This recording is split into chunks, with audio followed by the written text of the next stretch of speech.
Hello students, today we are going to start with a new chapter, problem of deficient and excess demand.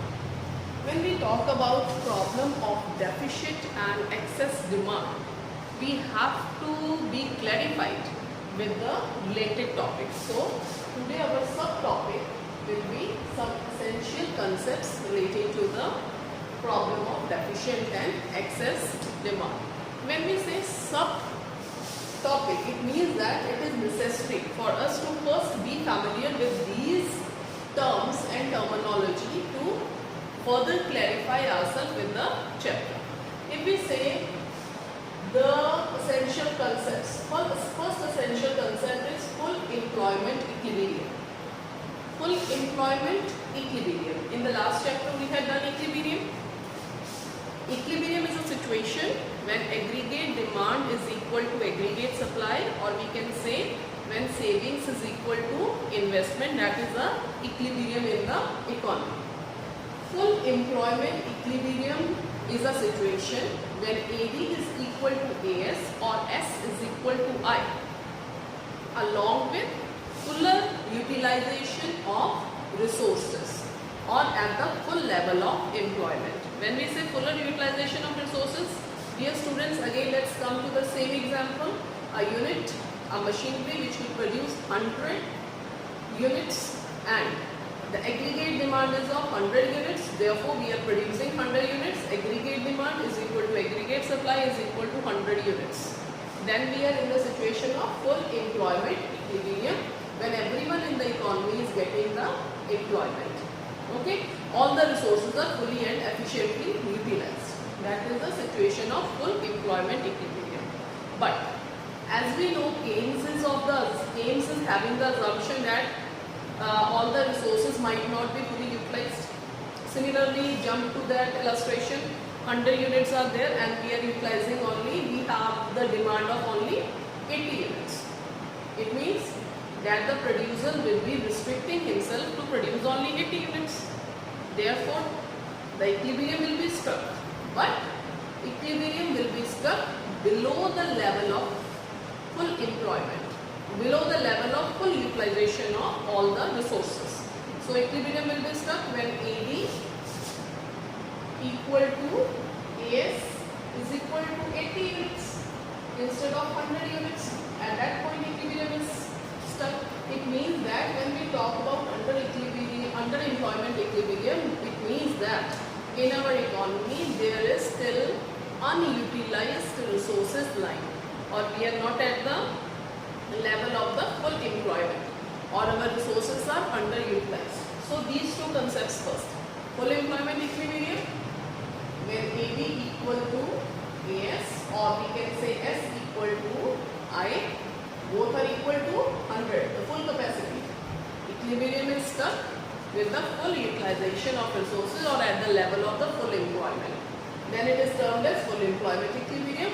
If we say that the equilibrium is stuck below the level of full utilization, then we would be saying underemployment equilibrium. Both can be stuck in the economy. It is not so that we are not at the level of the equilibrium. We are at the level of equilibrium. The supply is elastic. The supply could be adjusted according to the demand when the planned demand is equal to planned supply. It means that we are on the level of the equilibrium. Mind students one thing very clearly, that whatsoever we are talking about planned or ex ante demand and supply. We are not talking about the ex post demand and supply. So these two concepts look so clear. Now, our next concept is voluntarily unemployment. There are certain persons in the economy, there are certain persons who themselves do not want to do the work. Then, what can we do with them? Those persons who are not willing to work at all. Now students, two things we have to remember in the voluntary unemployment. They are not willing to work at all. They do not want to work, or they are not willing to work at existing wage rate.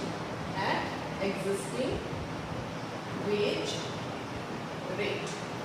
Two things you should be clear about. Voluntarily unemployment means those persons persons who do not want to work at all, or they are not ready to work at the existing wage rate. Now, not ready to work at all is a clearer concept, that they do not want to do work. They know that we are having the sufficient. If we are not working, then also we would be surviving. Okay. Second thing, that they are not ready to work at the existing wage rate. So someone is ready to work, he goes to get the job, he get the job of 50,000. But he says that according to my qualification, I should be getting the job of 75,000. No, I am not ready to work at this 50,000 wage rate. It means that he voluntarily chooses himself to be unemployed. Fine. So whenever there is a question regarding voluntarily unemployment, you have to answer it in two parts. Not at all willing, as well as not willing to work at the existing wage rate. If the wage rate could be more, they are ready to work. So, voluntarily unemployment. When we say about fourth concept, involuntary unemployment. Involuntary unemployment means that the person is ready to work at the existing wage rate. He is willing to work as well as he is ready to work at the existing wage rate. But still he is not getting the employment. It means that the aggregate demand in the economy is less. Less aggregate demand means we are having underemployment equilibrium.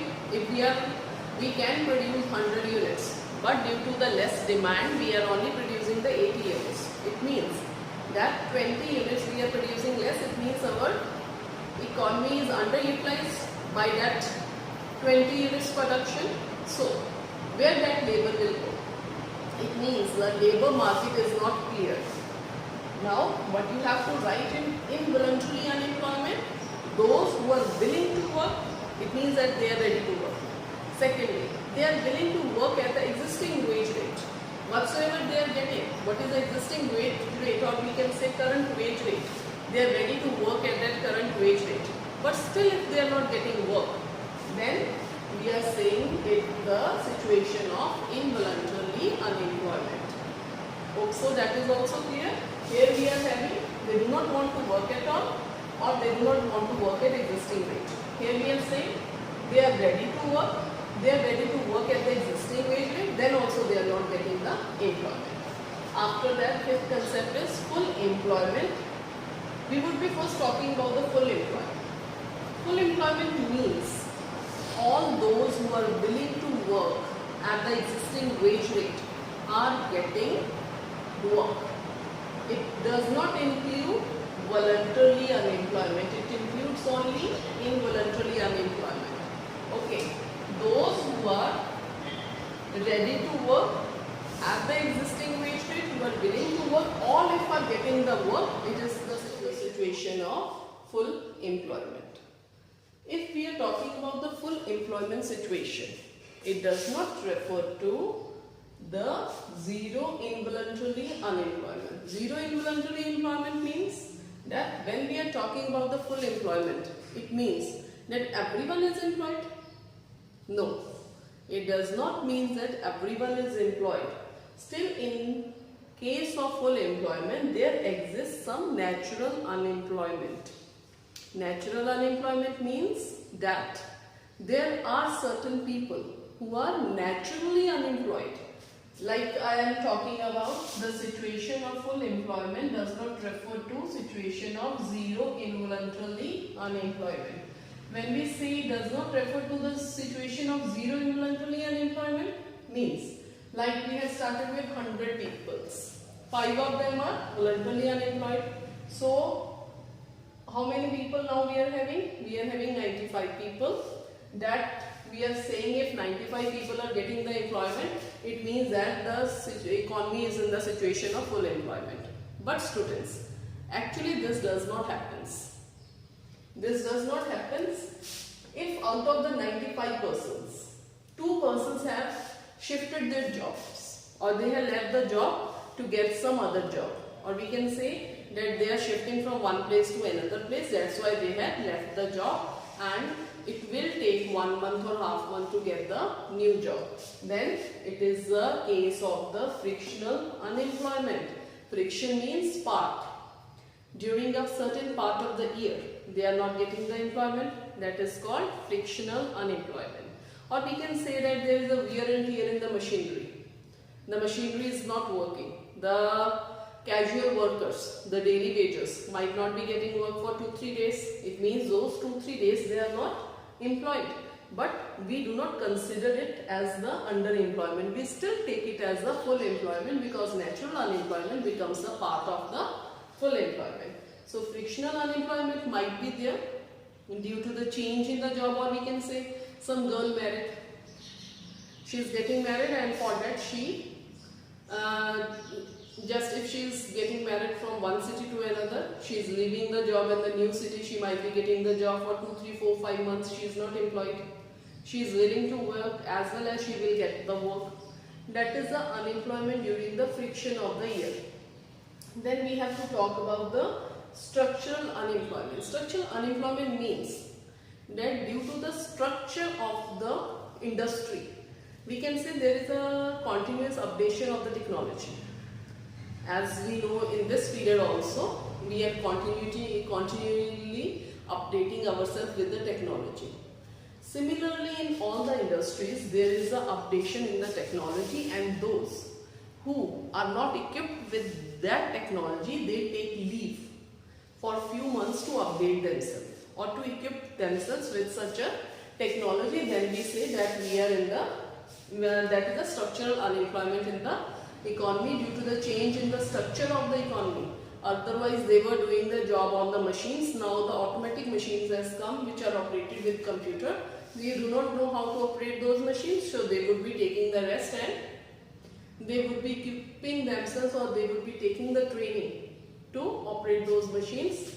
Then they are unemployed. This is known as the structural unemployment. So when we talk about the full employment situation, it means that yes, it is not termed as a zero involuntary unemployment. There is some unemployment prevailing in the society, which could be either frictional unemployment or the structural unemployment. So after doing these concepts, we would now be pursuing with the concepts of deficit and excess. Now let's start with the first problem of deficient demand. When we talk about deficient demand, it means aggregate demand is less than the aggregate supply in the economy, corresponding to the situation of full employment. It means that if we can produce 100 units in the economy, but due to the lack of the demand, we are producing only the 80 units. Aggregate demand is short. Aggregate demand may be short due to the underutilization. That's why the factors are being underutilized. The deficit demand, whenever we talk about the deficit demand, it means that the planned demand is less than the planned supply in the economy. So how we have to show the deficit demand? This is our graph, X and Y. This is our line of reference, 45-degree line of reference, which we are saying Y is equal to aggregate supply. Okay, this is our aggregate supply. This is our income, ADS, and this is our income. Now when we say that the aggregate demand is less, it means that let's draw up a curve of aggregate demand which is at the full employment equilibrium. This is ADF. We can say AD at full employment. Okay, ADF means AD at full employment. But here should be the equilibrium. This should be the equilibrium. It means that this much, it could be the income, it could be the production or output also. Production, output, income, whatsoever we say, GDP. These are all the same things. This one should be the output. It is the output where AD is equal to AS. It means that we are on the level of the full equilibrium, or we can say all the resources are fully utilized. Aggregate supply is exactly equal to aggregate demand when 100 units are produced. But why the producer will be producing 100 units when the demand is less? So if the demand is of 80 units, our AD, ADP, it is planned output, will be at this particular point. Our planned output will be at this particular point. That would be the underemployment equilibrium. We would only be producing this much output instead of this much output. This is the output which we have produced for full equilibrium. If we are at the level of full equilibrium, we had produced 100 units, but actually we are planning to produce only 80 units. That is the underemployment equilibrium. Underemployment equilibrium. Students, this vertical gap, let it be F point. Okay, this is E1. This vertical gap EF is deficient demand. Deficient demand, which is 20 units. If I am taking 100 minus 80, then it is 20. It is only a hypothetical figure I am taking just to make you understand it. Okay, this is what we say deficient demand. This is our income equal to AS, line of reference. If we were at the full employment level, AD at full employment, here it is AD at full employment, where we could be producing the 100 units. It would be our full employment equilibrium, where we would not be having any excess demand or any less demand. But due to the less demand in the economy, or due to the shortage of demand, we are only producing AD at planned output. The producers are planning to cut short their output. Here AS equal to AD at the lower level. So that is the actual equilibrium, which is termed as underemployment equilibrium that we had done in the beginning. So this vertical difference, that is the deficient demand. That is deficient demand.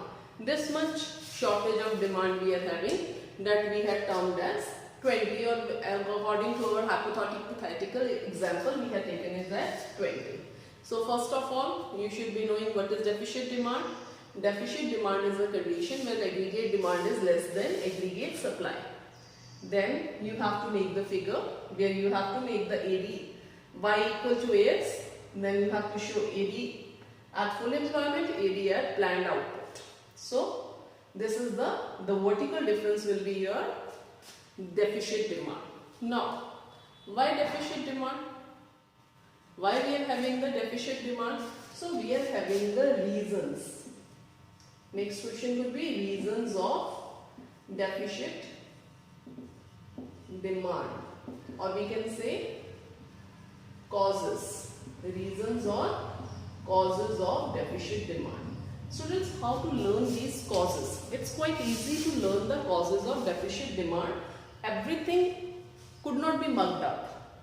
You cannot cram everything. You have to just restrict yourself to certain areas where you could be only clearing your concept and then you are writing. Now, if we are talking about the causes of deficient demand, then we have to talk about the components of AD. Components of AD, all of you know. Components of AD was C, I, G, export, import, and one more thing we are taking here, taxes. Fine. Components of AD I am taking as the causes. First, second, third, fourth, fifth and sixth cause. Causes I am taking components here, that is a consumption expenditure. Consumption expenditure. First component, second was the investment expenditure by the producers. Third was the government expenditure, exports and imports, and other taxes. Fine. In the causes, these two will increase, whereas first four will decrease. The causes of deficient demand, how you are going to do them? You are going to write the components of AD. Only one extra thing you have to write is taxes. You have to write the components in sequence. In the open economy, we had 5 components.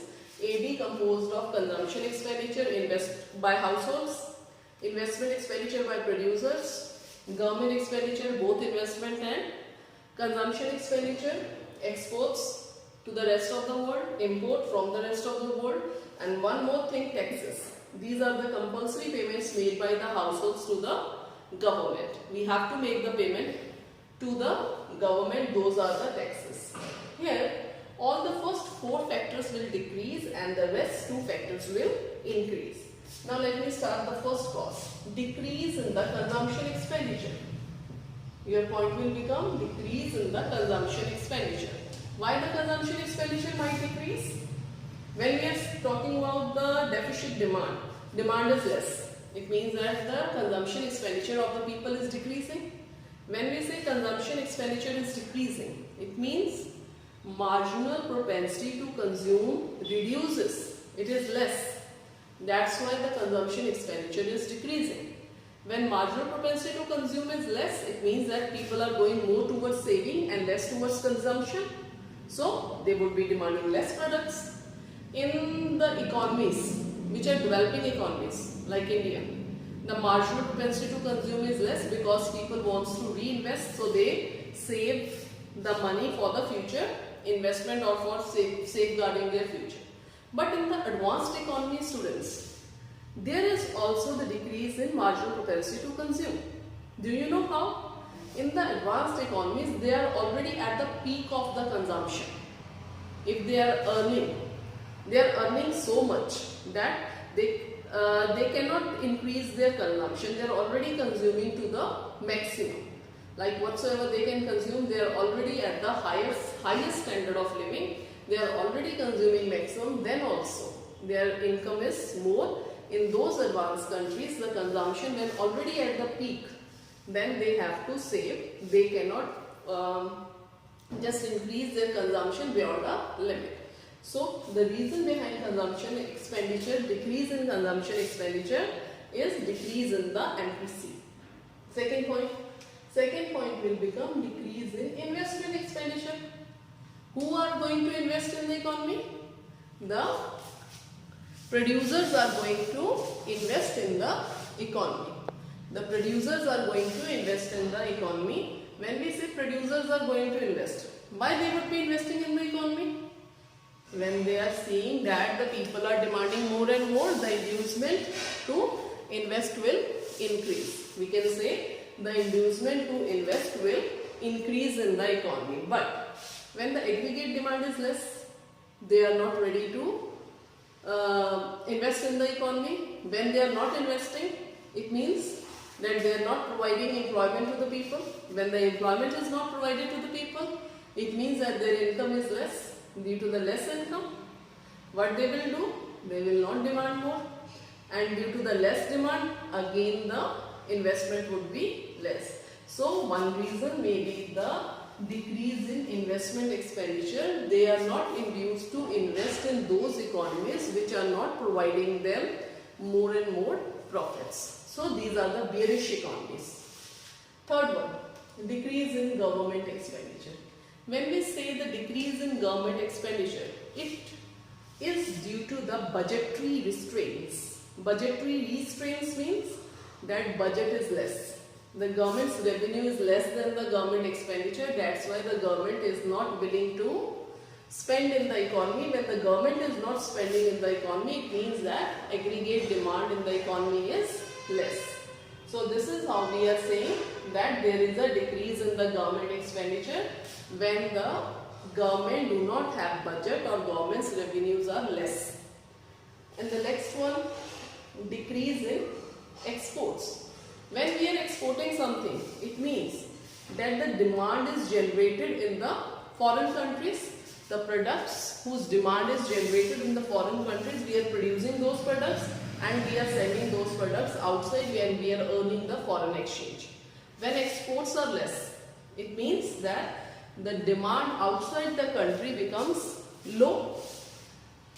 If the external demand is less, it again leads to the decrease in demand. After that, when we talk about the imports become high. Imports become high means that instead of demanding the locally produced goods, we are now demanding the goods that are produced in rest of the world. So our internal demand will be less and external demand will be more, and that is a negative component of expenditure method. That is a negative component. It is going to reduce the demand in the economy. In our local economy, it is going to reduce the demand. So increase in imports leads to deficit demand in the economy. When we talk about the taxes, I have already told you that taxes are the compulsory payments that we are going to give to the government. Increase in taxes, it leads to less disposable income. Disposable income. This concept you have to clearly understand. Less disposable income. If we say less disposable income, it means the income in hand is less. Suppose I am earning 100 rupees. And out of that 100 rupees I am giving no tax. It means that disposable income, the income which I can spend in the economy is 100. But if I am giving 5 rupees as a tax, it means now the income in hand is 95 only. I could spend only 95. So my demand will be reduced from 100 to 95. That will lead to the deficit demand. So when the taxes are high, it will lead to the deficit demand because we are left with the less disposable income. That concept you have to write. It is not only that to get the good marks you are writing the consumption expenditure is less in the society. You have to write that why the consumption expenditure is less, due to less marginal propensity to consume. Then you have to tell in the developing countries people might be interested in savings, while in the developed countries the consumption is already at the peak. It's not only yes you are writing one line again and again you are going to get good marks. No, you have to tell the investment expenditure is low due to less inducement to invest. The producers are not seeing the brighter future. Their inducement to invest is less. The economy is bearish economy where they are not having, there is less demand, less profits in the economy. Similarly, government expenditure due to the budgetary restraints, everything in the taxes, less disposable income. All these things you have to clear cut write in the answer, then only you would be getting the good marks. So, hope so causes are clear. It is easy to learn the causes. Whenever we have to learn the causes, we would be writing the components of AD in a sequence. First 4 components, they would be decreasing because we are having less demand, and the last 2 components, they would be increasing because we are having the less demand. Now we will be talking about the consequences. Consequences means the results. First consequences under employment equilibrium. Under employment equilibrium. When we say under employment equilibrium, dear students, under employment equilibrium, here it is under employment equilibrium. When in the economy we are having the capacity to produce more, but then also we are not able to produce more due to the less demand in the economy, it means that we are restricting ourselves to the underemployment equilibrium. That the resources are lying idle, we are not able to use those resources due to the less demand. That's why we are stucking ourselves to underemployment equilibrium. Students, underemployment equilibrium is the very worst situation for any of the economy. Underemployment equilibrium means that our human resource will lie idle, they would not be getting employment. Underemployment equilibrium means our natural resources would not be fully employed. It means that the resources in the country are lying idle and we are again and again have to produce only till that point where the demand is. Due to underemployment equilibrium, what will happen? Again, the people would not be earning good. When they would not be earning good, they would not be able to spend. When they would not be able to spend, we would be having the less consumption expenditure and we would be falling ourselves into the deflationary spiral. Spiral means that which never ends. Second consequence is deflationary gap. Deflationary gap. When I say deflationary gap, this is the deficit demand is again, that's why I had not rubbed this figure, because this figure is again to be used for the underemployment equilibrium. When we have to go for, this is the underemployment equilibrium, we have to again explain this figure. When we talk about the deflationary gap is equal to AD at full employment minus AD at planned employment. So deflationary gap is the difference between the AD at full employment and AD at planned employment. Deflationary gap means that every time our aggregate demand will be less and our planned demand will be, our full employment demand will be more and planned demand will be less. So our full employment demand is 100 and our planned demand is 80. So we are just leaving those 20 units which we could produce with the existing resources. So that is a worst situation. With these situations we come into the underemployment equilibrium, and this underemployment equilibrium will further take the shape of deflationary spiral. Deflationary spiral means that we are in the situation of what we say mandi, like in India 1516. In case of deflationary spiral, the producers are not ready to invest in our economy. When we say the producers are not ready to invest, it means that our economy will become bearish economy, where no one is ready to invest. When we are not investing, it means that we are not providing employment to the people. When we are not providing the employment, what will happen? The income will be less. Due to the less income, the people would be spending less. Again, less aggregate demand, and this goes on. Third consequence will be unwanted stocks. Unwanted stocks. When I talk about unwanted stocks, that we had also done when we were talking about the aggregate supply is more than the aggregate demand in our last chapter, AD equal to AS. When we say unwanted stock, due to the less aggregate demand, the producers will be left with some unwanted stock. Suppose I say that producer has thought that 80 would be the aggregate demand, but aggregate demand still falls to 70 only, then 10 units will be left with the producers as an unwanted stock. What will happen when there is unwanted stock with the producer? Firstly, unwanted stock will lead to less production next year. Less production next year means less employment, less output, less consumption in the economy, again the deflationary spiral. Secondly, to clear up the unwanted stock, now the producers will have to give the discounts. The producers will be suffering the losses. Fourth point is losses by producers. Losses by producers.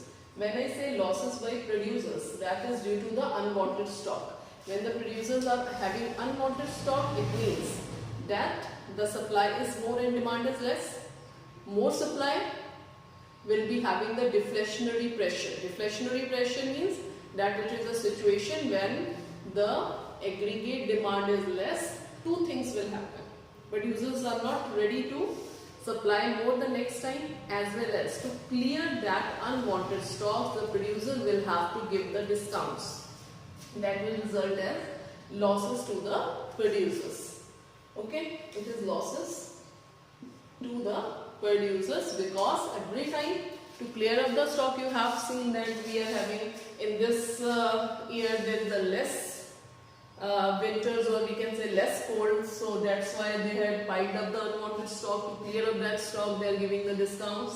And these four could be the consequences of deficit demand, where the producer is induced to produce less, or the less employment is given in the society. In the crux, we can say that producer, due to the less demand, he would be producing less. Producing less means less employment, less output, less GDP in the country. Less GDP will have two consequences. The further investment in the country is reduced, or we can say our country will become the bearish economy. And secondly, the consumption expenditure by the consumers will also be less. That's why when they would be spending less next year, the deficit demand will increase again. So this is what we have to do in the deficit demand. First we have to explain the deficit demand, then we have to explain it by giving the figure. Then these are the causes behind the deflationary demand or the deficit demand. Deficit demand and deflationary gap is used in the same, they are the synonym of each other. Then we have to talk about the consequences of deflationary gap.